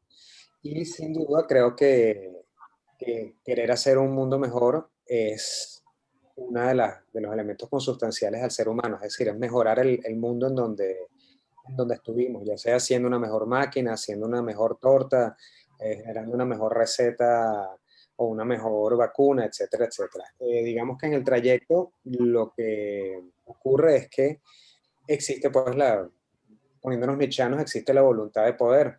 O viendo pues la clásica tensión entre Hobbes y Rousseau, bueno, el hombre es malo por naturaleza o el hombre es bueno por naturaleza, pareciera que somos una mezcla de ambos, ¿no? Creo que hay un elemento clave que es tal vez sea el del objeto o el del instrumento, ¿no? Si vemos a la utopía como un instrumento y lo vemos y lo equiparamos a un bisturí, bueno, un bisturí en manos de un cirujano salva vidas, ¿no? Y un bisturí en manos de un demente, bueno, nada, degolla y puede hacer cosas terribles, ¿no? Lo que ha ocurrido en estos días con el profesor Samuel Paty, ¿no? En Francia, que bueno, un historiador que fue a dar su clase, fue a echar su cuento y bueno, al salir lo decapitó un integrista. Digamos que cada una de las posibilidades de construir una mejor sociedad, tienen una serie de ingredientes que se pueden ir de las manos, ¿no? El equilibrio, ¿no? El equilibrio es clave. Puede haber un orden policial sumamente positivo, pero cuando se convierte en macartismo ya estamos en terrenos que, que son absolutamente y totalmente antidemocráticos, ¿no? Los que somos demócratas estructurales creemos pues que la democracia es un sistema importantísimo para cambiar a los actores en el poder, pero también es una forma de vida. Pero si esa democracia no ha sido educada y no la tienes introyectada desde el hogar, es terrible, ¿no? ¿Por qué? Porque para bien o para mal nosotros eh, hemos aprendido y hemos crecido a negociar todos los santos días con unos papás y unas mamás y unos hermanos y unos familiares más o menos transigentes o más o menos intransigentes, ¿no? Entonces creo que definitivamente como proyecto la ingenuidad que tiene la utopía es a veces risible, pero no es risible que motive a tantas personas a moverse. El peligro es que las utopías ideologizadas pueden generar unos extremismos terribles, ¿no? Existe una utopía comunista, pero también existe una utopía fascista y también existe una utopía del mercado. Hay gente que cree que, bueno, que el mercado lo arregla todo, ¿no? Y sabemos que, bueno, también hacen falta semáforos en las calles para movilizar y mantener el flujo de los automóviles. Entonces creo que ahí hay un poco, esos tres elementos se conectan.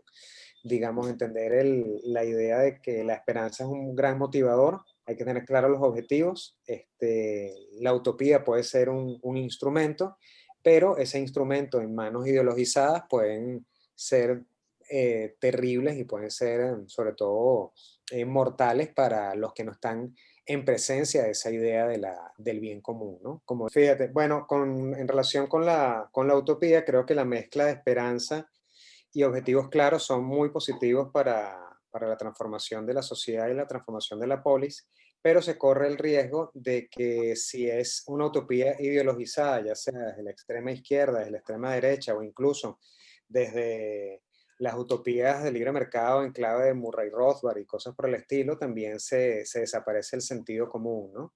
Y creo que eso es una de las cosas que no hay que perder de vista, ¿no? Los extremismos de izquierda y de derecha generan utopías que van en contra del individuo y las utopías de libre mercado también dejan de alguna manera de lado la posibilidad o no de generar equilibrios desde otras áreas institucionales como el mismo Estado o otros elementos intermedios. Es decir, el anarcocapitalismo más, vamos a decirlo así, más extremo también es una forma de utopía política que creo que no genera la mayor cantidad de bien común, ¿no? Me pregunto si será posible que haya una utopía de centro, algo moderado. Es decir, si lo tópico pudiera conducirse hacia el punto medio, o eso en sí mismo es una utopía, porque vivimos en los extremos y peleamos por los extremos, ¿no? Y se idealiza lo extremo como algo a veces hasta deseable, ¿no? Es decir, ojalá llegáramos a tal punto de felicidad que todos fuéramos iguales y nos amáramos, etcétera, etcétera, ¿no? Pero lo tópico, es decir, lo que vivimos todos los días puede ser también algo terrible, ¿no? Una tragedia. Entonces Sin me duda. pregunto si ahí está planteada, y traigo el término moderado por la serie Borgen, ¿no? Que habla de un partido moderado, un partido de centro, que lucha contra las modalidades extremas de izquierda y derecha, e inclusive con las variantes tibias de derecha e izquierda. Es decir, siempre clama por un centro y habla de valores, habla de principios, etcétera, y va luchando, ¿no? No sé si has visto esa serie, Sí, pero me parece muy interesante para la discusión. sí, es súper interesante porque entre otras cosas Sumo, pone los pies en la tierra, ¿no?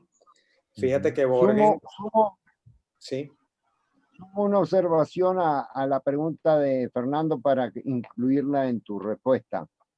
Bakunin decía, respecto de lo que dice Fernando, que hay que pedir lo imposible para que lo posible se haga realidad.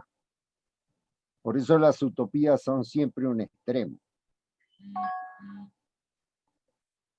súper interesante, muy interesante, gracias, profesor. Sin duda, bueno, fíjate, partiendo del ejemplo de Borgen, es interesante porque además es algo que, bueno, uno siempre critica en clase, ¿no? O que critica o que da justamente la posibilidad de generar conversación. Productos culturales como Game of Thrones o House of Cards son fantasía del poder. Es decir, ahí hay una realpolitik mal entendida porque hay, por supuesto, muchísima truculencia. Y bueno, Game of Thrones son malas copias de dramas shakespearianos o unas malas copias del mundo de los Borgia. Y en el caso de House of Cards, pudiese decirse que es más o menos lo mismo, una especie de intrigas palaciegas, pero llevados a extremos truculentos sexuales, de satanismo, de teorías de conspiración, etcétera, etcétera. Borgen pone los pies en la tierra, entre otras cosas, porque da de alguna manera una propuesta de sentido común. Fíjate, esa propuesta de centro pareciera que siempre está enmarcada dentro del elemento republicano. Es decir, hay gente que, que pareciera que ha perdido el sentido de lo republicano porque no sabe que de alguna manera también el Estado tiene que autodefenderse, es decir, existe una razón de Estado, ¿no? Me trae a la mente una frase de Felipe González que no utiliza la palabra república, pero utiliza la palabra democracia y en última instancia está hablando de república, ¿no? Cuando a él lo agarran, agarran a la gente de GAL que había matado a una serie de terroristas, los periodistas le preguntan a Felipe González que si él sabía que estos tipos que estaban matando terroristas, ¿no? Y él dice, bueno, la democracia también se defiende en las alcantarillas. Entonces, bueno, esa frase de alguna manera representa una suerte de republicanismo muy activo y muy claro, ¿no?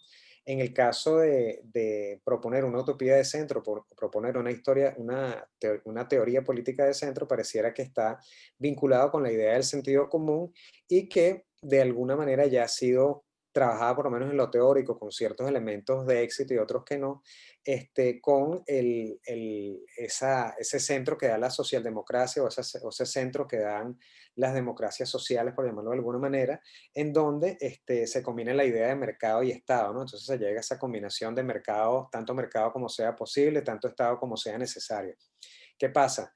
En la mayoría de las propuestas políticas de centro que son, vamos a decirlo así, de clave de estado de bienestar, va a funcionar y va a haber un equilibrio político en la medida que haya dinero para repartir. En la medida en que no hay dinero, el welfare se deshace, ¿no? Entonces, allí es donde fracasan, digamos, todas las teorías políticas que están de alguna manera vinculadas en la redistribución, que entienden lo que debería ser táctico como estratégico, es decir, mantienen en el tiempo una serie de premisas que pueden ser keynesianas o que pueden ser post-plan Marshall o que pueden ser lo que llamaba el consenso socialdemócrata de Joaquín Estefanía o el mismo Oscar Lafontaine. Entonces, bueno, allí hay propuestas de centro. Funcionaron, lamentablemente, por un tiempo sí, porque pareciera que los políticos se engolosinan con el tema de la redistribución, ¿no? Y bueno, Venezuela es un vivo ejemplo de ello, ¿no?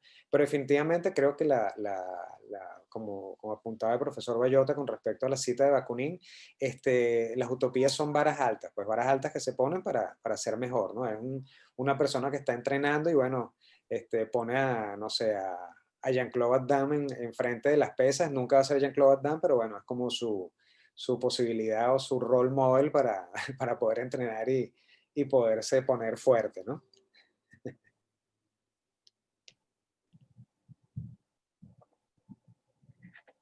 Una pregunta y una observación que le hago al profesor Ortega, que con Maíz Vallenilla hizo una propuesta que se llama Logos Metatécnico, que después eso se popularizó mucho más con el nombre de poshumano, en donde los individuos no son lo que ingénitamente nos da la naturaleza, sino que hay una contribución notable, especialmente podemos entrar en el mundo intelectual, de incorporación de nuevos aspectos en el funcionamiento de nuestro intelecto, de nuestro entendimiento, de nuestras pasiones y demás. ¿En qué medida hacen falta utopías o se plantean utopías en una sociedad donde este tipo de individuos que constituyen la polis sean cyborgs, ya sea físicamente, es decir, individuos que vivan hasta los 150 años? Así es. Bueno, de nuevo creo que hay como un marco interesante para responder este tipo de interrogantes y es justamente la extensión o la tensión entre lo pesimista y lo optimista, ¿no? La búsqueda de una sociedad en la cual, bueno, todo esté automatizado, puede generar, bueno, inevitablemente la muerte o la inexistencia de los seres humanos, ¿no? El esquema, digamos, de lo negativo sería Skynet, ¿no? Esta especie de inteligencia artificial que acaba con los seres humanos en las películas de Terminator, o en el mundo de Avengers está representado con Ultron, que es alguien que entiende que los seres humanos son como una especie de virus y son peligrosos para sí mismos y para el equilibrio del universo, etcétera, etcétera.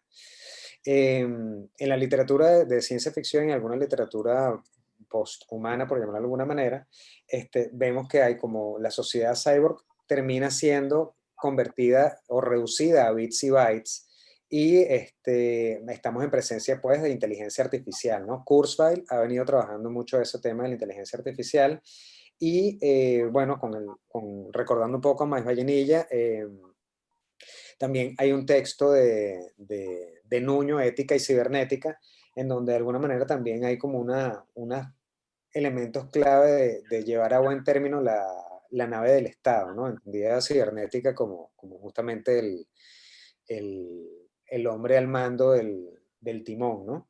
Efectivamente, los contrafácticos que se van a generar allí son fundamentalmente, entre otras, vamos a decirlo así, de alguna manera están totalmente despersonalizados. ¿Por qué? Porque una de las motivaciones humanas, o que de alguna manera explica la psicología que tenemos los seres humanos, es que hacemos las cosas por amor, podemos hacer las cosas por odio, podemos hacer las cosas por rabia, pero también hay elementos que no se terminan de explicar, como el tema del sacrificio, que es como también una suerte de amor, ¿no? Así como hay un antílope que se lanza a los cocodrilos para que el resto de la manada pase, muchas veces hay seres humanos que hacen esa suerte de inmolación en función de una comunidad o lo hacen por amor, etcétera, etcétera. Entonces, bueno, creo que es una valiosísima oportunidad de explorar esas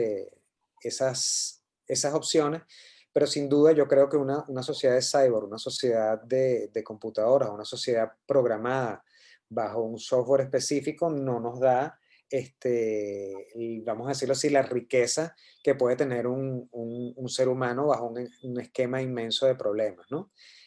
Aquí un poco pensando en voz alta, recuerdo una frase muy buena, hay un escritor de libretos de televisión y de cine, que es de apellido McKee, y él lo entrevistaron una vez y le dijeron que qué le parecía una serie que se llamaba Los Sopranos, ¿no? Y él decía que para él Tony Soprano era mucho más interesante que Hamlet. Y él decía que era más interesante Tony Soprano que Hamlet porque Tony Soprano tenía muchísimas más facetas que Hamlet a la hora del día, porque tenía que ser Tony Soprano el mafioso, Tony Soprano el papá, Tony mafioso, Tony mafioso, Tony papá, Tony amante, Tony con el psiquiatra, Tony con la psiquiatra, Tony con la mamá, Tony consigo mismo, etcétera, etcétera. Mientras que Hamlet lo que tenía era solamente, digamos decirlo así, una pequeña circunstancia, ¿no? Que era, bueno, la venganza de lo que había hecho el tío. Entonces creo que una sociedad de cyborg o una programación o una organización 100% cibernética se escapa de cualquier consideración humana y ahí entraría pues el tema, una Bueno, dilemática entre ética y estética en la cual, los dilemas morales no están presentes en un mundo, vamos a decirlo, binario o en un mundo pero eh, un cyborg no es un heroico. robot. No, Un porque cyborg es un humano con un marcapaso. pudiese ser exactamente, que lo habíamos hablado, pero en última instancia, una sociedad de cyborgs, lo que nos pudiera llevar es inevitablemente a una avalancha de más poder. Ahora sí, si entiendo eso, entiendo, yéndome hacia lo de cyborg, como usted lo comenta, pudiera llevarnos inevitablemente a una, vamos a decirlo así, a una escalada de poder, porque efectivamente todavía hay pulsiones humanas, ¿no? Sí, Creo que en sí, ese claro. particular sí tiene usted razón y creo que el cyborg tiene todavía una cantidad de pulsiones humanas que lo llevarían para bien o para mal a tratar de tener más que otro o hacer más que otro. Otra pregunta. Yo tengo una. ¿Me escuchan? Sí, ¿Sí? Ok, profesor, entendiendo todo lo que ha venido diciendo y la diferencia entre utopía y distopía, me gustaría es ver cuáles son las herramientas que tenemos para en este momento, en este contexto, hacerle frente a esto, pues, o sea, no sé si se existen herramientas porque evidentemente veo que de una u otra manera ellos también se apalancan en la biopolítica a la hora de el uso de la tecnología, ¿no? Donde te condiciona y todo eso, la información que maneja el Estado, todo el tema totalizante. Entonces sí me gustaría saber, ok, ¿cómo nosotros podemos hacerle frente a eso? Eso está allí, o sea, en Occidente, por ejemplo, ¿cómo le hacemos frente a esa realidad? ok. Bueno, digamos que existen distintas estrategias a partir de un elemento clave que es la realidad, es abrir los ojos, ¿no? Pudiéramos utilizar la frase de Mulder en los X-Files, no confíes en nadie, ¿no? Trust no one. Creo que ese es un buen punto de partida, es decir, entender que estás en un mundo en el cual está siendo observado, ya sea si entrar en paranoias, por supuesto, ya sea porque te investigan ex profeso o porque obtienen información tuya a través de la trazabilidad, ¿no? La trazabilidad de tus gustos. Hoy me metí en Facebook, mañana me metí en Amazon, hace un rato me metí en una tienda de flores en línea y más tarde voy a comprar unos bombones. Entonces, de alguna manera la gente sabe, o los que te están observando saben que vas a comprar chocolate y flores porque alguien va a cumplir años o es un aniversario de algo, ¿no? Ese tema de la trazabilidad es evidente, es real. Existe también el tema de Siri y el tema de la escucha activa de Facebook y de algunas herramientas, incluso de Google, una vez que abres la caja de Pandora de dejar tu voz como elemento de búsqueda. Entonces, bueno, dices cosas y empiezan a aparecerte pequeñas propagandas con respecto a eso. Entonces, bueno, esa publicidad inmersiva, que no es el marketing onírico del cual hablábamos, pero sí es un marketing digital que está escuchando constantemente de qué hablas para proponerte posibilidades de consumo, puedes utilizarlo para bien o para mal. Entre otras cosas, creo que una vez que se tienen abiertos los ojos y que no se confía en nadie, hay que tener claro que lo que se hace en Internet se queda, ¿no? Entonces, hay que ser muy responsable, hay que tener un equilibrio entre libertad y responsabilidad. Y una de las estrategias, digamos, que pueden funcionar aquí es que entiendas que lo privado y lo público tienen que separarse, ¿no? Hubo una herramienta que utilizaron los estudiantes en los disturbios del 2014, en las manifestaciones de 2014, y también se había utilizado en algunos momentos en la primavera árabe. Creo que era Zello, era una herramienta que, bueno, que era fácilmente craqueable, y todo el mundo empezó a utilizar eso como un espacio literalmente para plantear las cosas que estabas haciendo y los pasos que ibas a hacer en términos de manifestación, ¿no? Entonces, bueno, hay que tener la precaución de que si vas a hacer algo en contra del poder establecido, tienes que hacerlo de la manera inevitable, que es bajo la mayor, el mayor vuelo, es decir, que vueles debajo del radar, ¿no? La mayor cantidad de autopreservación y de cuidado con respecto a eso. Y las otras son inevitablemente algunas de las experiencias que nos han dado la antigua Unión Soviética y la antigua Europa del Este. Es decir, ¿qué se podía hacer contra alguien que te estaba escuchando y que te estaba vigilando todo el tiempo? Bueno, tratar de tener un espacio propio para la meditación, para la relajación, plantear cosas y decirse cosas por escrito que después vas a romper si no quieres que te observen, ejercitar muchas capacidades ciudadanas, entre otras el tema de la frónesis, que parece una tontería, es decir, tomar distintas posiciones y distintas opciones y no creer en ninguna, sino tú crear una a partir de lo que leas y de lo que entiendas, ¿no? Y bueno, por supuesto, en términos de biopolítica es muy difícil escaparse de esto, ¿no? El agua viene contaminada, la luz va y viene, está sometido a una cantidad terrible de estrés que nadie había sido. En el caso venezolano no habíamos tenido tanto estrés, creo yo, desde la Guerra Federal. Perdón. Entonces, bueno, eso pasa por estrategias vamos a decirlo así, de la más pura y simple, vamos a decirlo así, vuelta a un estoicismo, vamos a llamarlo de cierta manera. Yo creo que el estoicismo es una buena manera de enfrentar estos momentos, pero también con mucha suspicacia, y son tiempos intensivos, son tiempos de pensamiento y de comprensión intensiva, tratar de leer lo más que se pueda, tratar de entender muchas cosas, y bueno, creo que también el tema de la infoxicación está ahí también presente, lo decía en algún momento de la conversación. Hay personas que se atiborran y se meten 12 horas de una serie porque quieren verla de un tirón. Eso a lo mejor te satisface el momento, pero no te está dando la posibilidad de que haya la catarsis, la popular catarsis y la necesaria catarsis que tenían los griegos cuando tú te enfrentabas a un drama. La idea era también que esas emociones te cruzaran el cuerpo y te cruzaran anímicamente para que salieras como una persona distinta de la obra de teatro, o salieras distinta de la escucha de la épica específica que habías tenido chance de escuchar, ¿no? Así que bueno, creo que las estrategias pudiesen ser psicobiosociales, ¿no? Mantenernos medianamente cuerdos, mantenernos medianamente sanos desde el punto de vista de alimentación y de sosiego, y socialmente no decir todo lo que se piensa y no poner por escrito todo lo que se piensa, porque son tiempos de autopreservación. Decía el Abate Sieyès que lo mejor que se puede hacer durante una revolución es mantenerse vivo. Entonces creo que esa es una gran opción en estos días. Muchas gracias, profesor. Yo quisiera hacer alguna pregunta.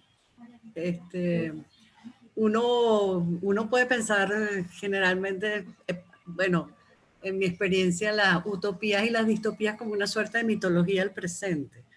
Y en ese sentido son creo que podrían ser un elemento muy fecundo para el análisis de las situaciones actuales, porque dan como una explicación mitológica, en el sentido de un poco totalizante, un poco incierta, digamos, de los temores o de las dudas o de los elementos que están funcionando en el presente. Entonces, quizás es interesante también pensar las utopías y las distopías no solo como esos elementos que se nos proponen un futuro, sino que nos cuentan sobre las circunstancias más sombrías, más ocultas del presente. Algo así por el estilo. Súper interesante, profesora. Sin duda, la clave del mito y entender esto como una mitología nos da, bueno, entre otras cosas, la posibilidad de saber en qué parte del juego estamos, ¿no? La mitología nos permite entender los arquetipos y nos permite también, bueno, enfrentarnos con nuestro destino y con nuestra verdad última, que es la libertad, ¿no? Joseph Campbell siempre decía que, bueno, que detrás de ese dragón y ese miedo que tienes está al final de la cueva la luz que necesitas para tu alma, ¿no? En clave de liberación. Y creo que es una de las cosas que también hemos dejado de lado, tal vez no por falta de reflexión, sino justamente por exceso de acción. Muchas veces hay que sentarse a reflexionar y hay que ver cuál es el lugar que tiene el ciudadano, el individuo frente a todos los que han sido los ductores de los procesos políticos, ¿no? Es decir, siempre repetimos como una especie de loop perverso, como una especie de mito de Sísifo, siempre apostamos por las mismas personas, por el mismo tipo de políticos que al fin y al cabo terminan traicionándonos para entonces después ver el mismo espíritu encarnado en un cuerpo más joven, entonces es terrible, ¿no? Sobre todo para el tema de una vida humana que es tan breve, ¿no? Y sobre todo en las vidas políticas que son tan breves. Hemos perdido 21 años en la construcción de una experiencia totalitaria que para bien o para mal es distinta porque, bueno, los virus mutan y las tiranías y las dictaduras también mutan, pero bueno, tardamos muchos años en hacer el análisis correcto. Incluso todavía al día de hoy utilizamos eufemismos para llamar por no llamar a las cosas por su nombre, ¿no? Pero sin duda la idea de la mitología nos da como una especie de campo de juegos en el mejor sentido, un campo lúdico en el cual podemos ver los roles que podemos tener los ciudadanos, lo que podemos tener los intelectuales, lo que podemos tener los políticos, etcétera, etcétera. Creo que posiblemente si este marco conceptual de las utopías, de las distopías tiene algún sentido, es que la persona que antes creía a pie juntillas lo que estaba diciéndole el tirano de turno, abre los ojos y termina convirtiéndose en un ser libre. Posiblemente ese sea nuestro destino. Y si no, bueno, nuestro destino será constantemente desenmascarar y tratar de hablar de la mejor manera de los temas más acuciantes de una vida en términos inevitables de uso y abuso de los patrones humanos, ¿no? Porque cada vez nos usan y nos abusan más, ¿no? Habermas decía que en última instancia los intelectuales visibles o los intelectuales que estaban en alguna medida en el torbellino de las comunicaciones, no son más que terapeutas del sentido, ¿no? Entonces, bueno, tratemos de hacer un poco de terapia y darle sentido a estas cosas, pero sin engañar a los que nos escuchan, ¿no? Hay salidas, inevitablemente hay salidas. Son dolorosas, inevitablemente son dolorosas. Muchas pasan por decisiones personales que pueden ser decisivas, inevitablemente así serán. Entonces creo que lo que apuntaba la profesora con respecto a la mitología nos da la fuerza primaria, pues nos da para bien, de la mejor manera, nos da el carbón que va a entrar en la máquina de nuestra locomotora que nos llevará hacia adelante como un bólido hacia nuestra propia realización personal, ¿no? Bien, profesor, una cosas. Quería ver un comentario suyo sobre, hay un intelectual español, escritor y tal, que se llama Santiago Alba Rico, que dice, las utopías se concebían en los malos tiempos y las distopías en los buenos. Qué bueno, qué buena interpretación. Sí, sin duda.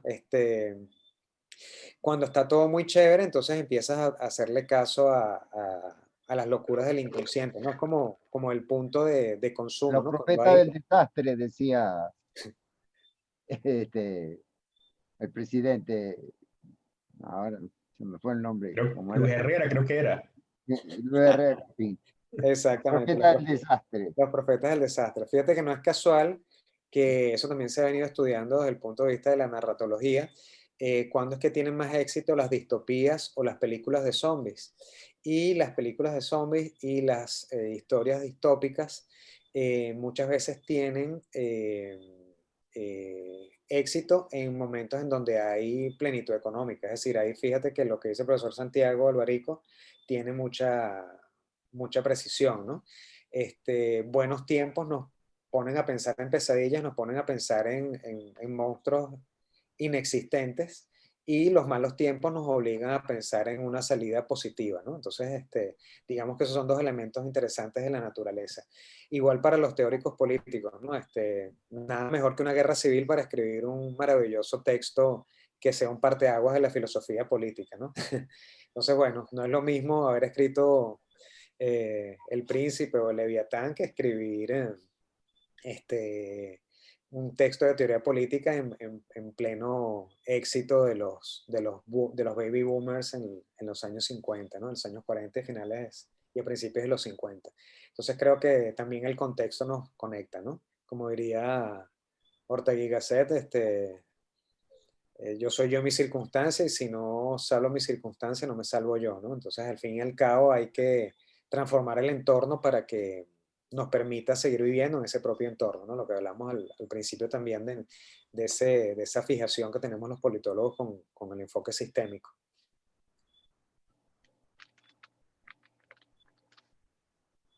Justo tenía una Muchas pregunta. gracias. Gracias. Sí. Tengo una última pregunta, profesor. Sí. Entendiendo el sistema en el que estamos en Venezuela, y también la alerta que usted hace de no confiarnos ante la utopía, a mí me gustaría que usted, ¿verdad? Y además que aquí esta es una conferencia privada, nos puedas decir, en la oposición venezolana, cuál es el discurso más peligroso e utópico que tenemos y que debemos cuidarnos de ello. Bueno, fíjate que en términos de percepción del sistema político venezolano, no hay duda de que ahora hay una moneda corriente que antes no se utilizaba tan fuertemente, que es la moneda corriente del espionaje, ¿no? Entonces, bueno, lo decía en una de las láminas, el espionaje y la delación es una forma de vida. Profesor, ¿Sí? Se le quedó cortante. Ajá, ¿ahora? 1, 2, 3. Sí, ahora le escucho. Ajá. Perfecto. Bueno. Disculpe que lo haya interrumpido. No te preocupes.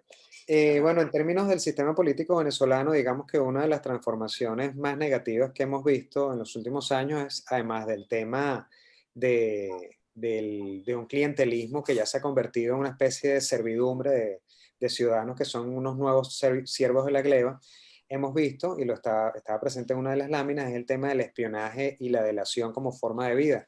Entonces, bueno, hay formación de jóvenes venezolanos en espionaje, en delación, hay infiltración de partidos políticos de jóvenes, de viejos, etcétera, etcétera. Entonces, bueno, creo que ese punto es clave, pero los discursos en última instancia no son peligrosos. Lo que hace efecto en cualquier sistema político tiránico o totalitario o neototalitario o neocomunista o neofascista casi siempre son las acciones. Tú puedes decir cualquier cosa con respecto a este gobierno, yo creo que prácticamente se ha dicho todo. Yo por mi lado creo que he comentado y he puesto por escrito todo lo que pienso y considero con respecto a este tipo de regímenes, y técnicamente no he corrido ningún peligro hasta donde creo. ¿Por qué? porque inevitablemente el sistema, los llamados resortes del sistema, toda la cibernética está montado en que no haya posibilidad de que haya no solamente un juicio severo físico sobre sus acciones, sino que haya algún tipo de responsabilidad dentro del país. Me explico. En la medida en que tú tomas todas las instituciones civiles y penales, ya es imposible que tú puedas hacerle algo al que está gobernando. En la medida en que todas las armas están centralizadas en los ejércitos, en los grupos paramilitares y en los grupos que están directamente conectados con el régimen, inevitablemente ninguna palabra va a cambiar nada. Yo creo que los discursos no son peligrosos, lo peligrosos son las acciones. Y para bien o para mal, posiblemente habrá que sacar con pinzas muchas de estas opciones, pero por supuesto existen muchas excepciones, pero hasta el día de hoy yo no he visto a un partido político venezolano en los últimos 21 años que no haya obtenido de una forma u otra algún tipo de prebenda del autoritarismo. David Easton es muy claro en eso y hay dos opciones que se resumen, hay muchas opciones de manejo de lo que se llama asignación autoritaria de valores o asignación autoritaria de cosas. En este caso, tú le quitas a alguien algo y se lo das a otro, o a otra persona le impides que pueda obtener lo que naturalmente pudiera obtener por su trabajo. Entonces, es inevitable darnos cuenta de que el sistema CLAP, el sistema Cadivi, el sistema de los bodegones, el sistema de los food trucks, el sistema económico, las criptomonedas, etcétera, etcétera, todo eso está manejado por un sistema en el cual tú entras si ellos quieren. Y para bien o para mal, siempre le das migas porque el sistema político venezolano también es endogámico. Y así como tienes a un personaje en la oposición, puedes tener a su hermano o a su primo negociando con alguien del gobierno y viceversa. Entonces, bueno, es parte de nuestros males, ¿no? Es tan viejo como cuando uno lee la autobiografía de José Antonio Páez y bueno, se sientan a la mesa tangencialmente realistas y patriotas mientras hacen unos negocios y después al día siguiente siguen cayéndose a tiros y a mazazos, ¿no? Entonces también hay que verlo con mucho desapasionamiento. No es la primera vez que venden a los ciudadanos por un plato de lentejas y lamentablemente todas y cada una de las cosas que se aprendieron en Europa del Este durante la época del comunismo se pusieron en práctica con la alta globalización y han manejado de una manera casi que excepcional todo lo que pudiese entenderse como la ingeniería social de dominación en el caso venezolano. Nos queda hablar, podemos conversar, podemos hacerlo, pero creo que las palabras no tumban gobierno, son las acciones. Bueno, me parece excelente su respuesta, sin embargo, evidentemente los discursos producen realidades, ¿sabes? Y mientras tenga, por ejemplo, si observamos discursos de la oposición, que son discursos que no invitan a irrumpir el sistema, a quebrarlo, siento que de una u otra manera le hacen el juego al régimen. Entonces, yo sí creo que el discurso tiene un poder, es un arma, una herramienta necesaria para llegar a la acción. Por eso la pregunta era esa, ¿sabes? Se tornaba en eso, o sea, ¿cuáles discursos son peligrosos? Porque en la oposición, ya, nosotros sabemos lo peligroso que es Maduro, porque Maduro no es un tonto, es un hombre muy astuto, peligroso, capaz, porque él es muy capaz. Pero la cuestión esta es la oposición, que es a veces como más tóxica. Entonces, ¿sabes? Hay actores allí que parecen que son viables, pero realmente son peligrosísimos para orientar la liberación de Venezuela. De muchos colores y de muchas ideologías también. Entonces, nada.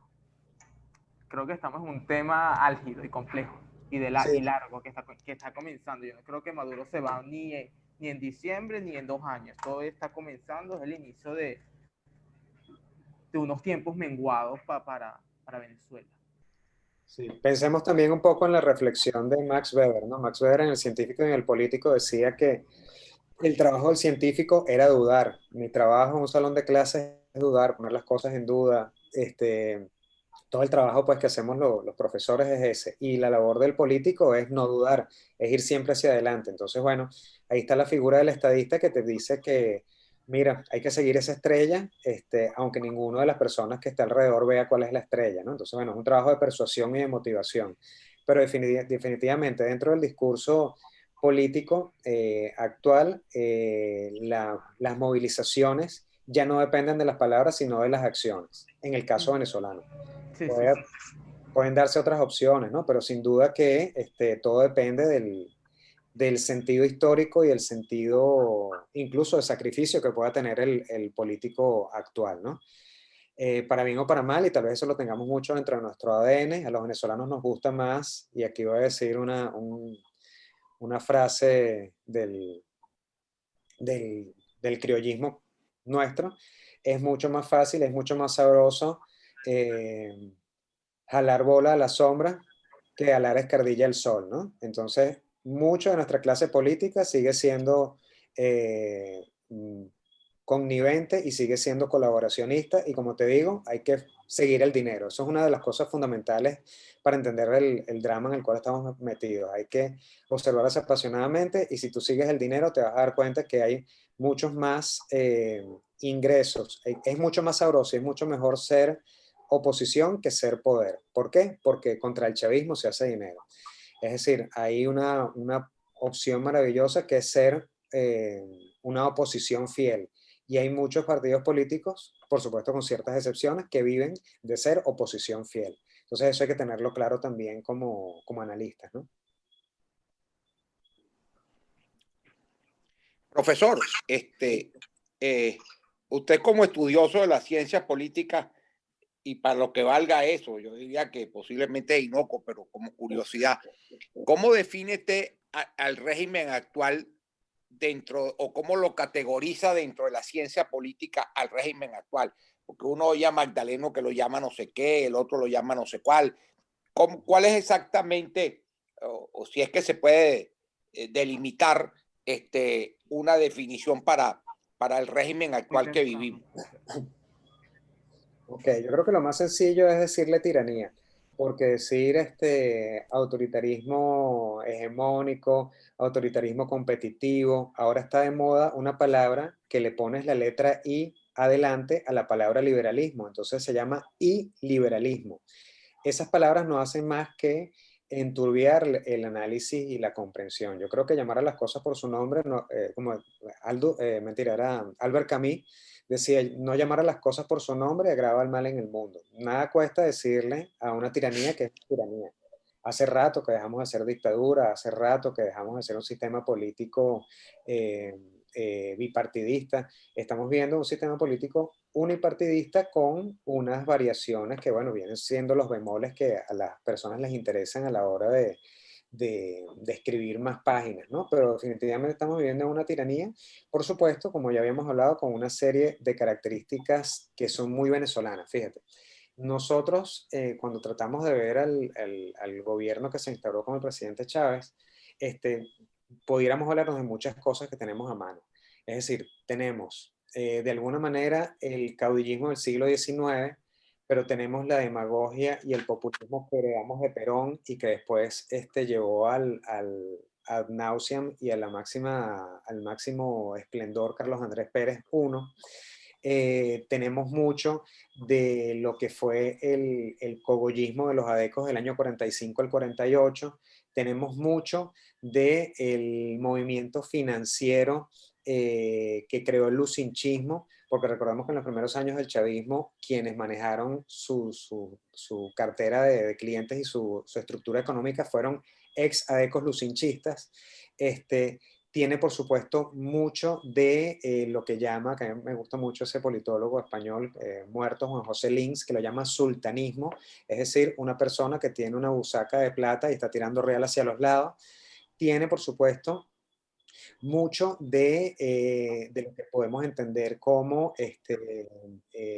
presidencialismo, que nos encanta a los venezolanos nombrarnos presidentes. Yo soy presidente de una junta de condominio y yo me siento contento. Entonces tú vas metiendo todos esos elementos y tiene, por supuesto, unas características adicionales. Pero es como cuando tratamos de explicar la yaca. ¿Qué es la yaca? La yaca es un tamal. Por supuesto, la yaca tiene otros ingredientes y otras cosas por el estilo, pero tú explicas al resto del mundo que es una yaca y tienes que decir que es un tamal, no es que es una yaca. Es decir, en el caso nuestro, la tiranía es simplemente eso, pues es el trabajo de una sola persona que está enquistado, en este caso ya en los siguientes años, una vez que desaparece Chávez, se va viendo como más claro cuáles son las capas de la torta, ¿no? Entonces tenemos, como habíamos dicho al principio, tenemos una de las capas de la torta es el pranato, otra de las capas de la torta son las relaciones con la FARC, ELN, etcétera, etcétera. Otra de las capas de la torta es una especie de fundamentalismo islámico con Irán a la cabeza, pero con unos elementos fundamentales que tienen que ver con la extracción de uranio debilitado y con otros elementos y otras sustancias que ni siquiera la gente quiere conversar ni quiere darse cuenta porque también es negocio. Es decir, aquí nadie ha hablado del wolframio, del tungsteno, de los hiperconductores que están extrayendo del arco minero. Entonces, ahí tú vas agregándole un montón de cosas a esta hallaca que es Venezuela, pero en última instancia es una tiranía con los sabores nuestros de nuestra tierra, aderezado, por supuesto, con un proyecto alterglobalizador que está financiado por China.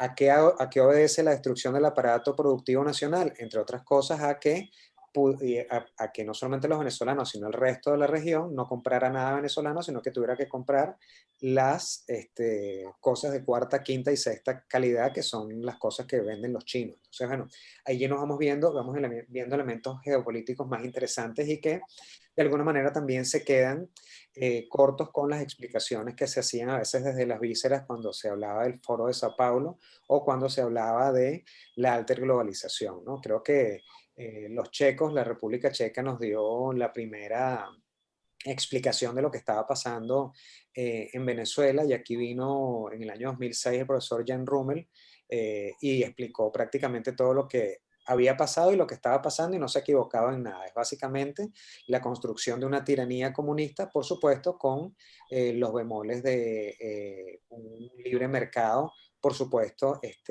un libre mercado entre comillas, una relación financiera y unos mercados en los cuales se privan los ilegalismos y se premia la mentalidad de mafioso. Entonces, bueno, yo le diría simplemente tiranía. ¿Y el término totalitario cabe allí? Sí, inevitablemente va hacia eso, porque nada más totalitario que el carnet de la patria.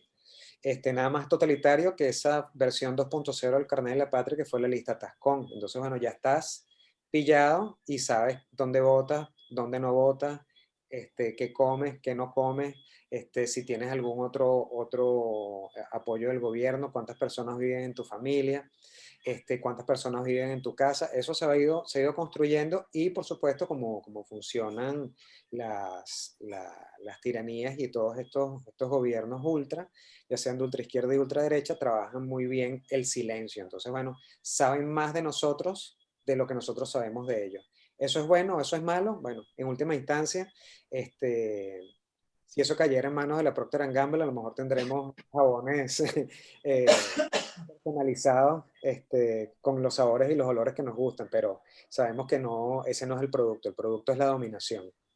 Pero una pregunta, nosotros, si fuera un régimen totalitario en toda su crudeza, esta reunión no podría tener lugar, ni pudiéramos estar expresándonos así. O sea que en el término totalitario sería más suave de lo que han sido otras sociedades, vamos a llamar así, también tiránicas, por llamarlo. Creo que es un totalitarismo adecuado a los tiempos, es un totalitarismo light, muy soft, porque se basa en temas de digitalización y cosas por el estilo, pero inevitablemente lo que se hace en Internet se queda. Es decir, ya han habido ciertas denuncias con respecto a la plataforma Zoom, de que ha caído en manos de los chinos, que Telegram la pueden intervenir los rusos, que WhatsApp es totalmente craqueable, cosa que es cierto. Entonces, bueno, creo que simplemente hay que tomarse las cosas con tranquilidad, y efectivamente sí saben mucho más de lo que nosotros creemos. Y bueno, en cualquier momento, con la ausencia de Estado de Derecho, sabemos que las fuerzas del orden público pueden actuar, ¿no? El informe de Provea habla de 1.606 asesinatos del CONAS, del FAES, etcétera, etcétera. Y bueno, esas son experiencias que son lo mejor de dos mundos, porque la primera fase de ejecución de delincuentes que llevó adelante las OLP con Rodríguez Torres fue la mezcla de la Policía Nacional con experiencias antiterroristas norteamericanas después del 11 de septiembre. De nuevo, Venezuela es una especie de laboratorio del futuro, de todo lo bueno y de todo lo malo. Yo creo que en este sentido somos como una especie de la isla La Tortuga del siglo XIX. Aquí están viviendo todos los ilegalismos, pero bueno, en este caso se extendió la masa geográfica. Sí.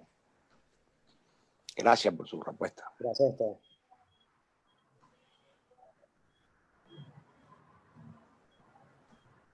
Bueno, entonces, gracias, profesor Ortega, por la charla. Muchas gracias. Me he entretenido un poco. Gracias a ustedes por la Muchas conversación gracias. y la riqueza de las intervenciones y la conversación. Sin Bueno, duda una maravilla. estamos a la orden para lo que necesiten en algún momento y en cualquier momento lo volvemos a llamar. Muchísimas gracias. Hasta luego, gracias. Hasta luego. Gracias, hasta luego. Hasta luego. Ahí está.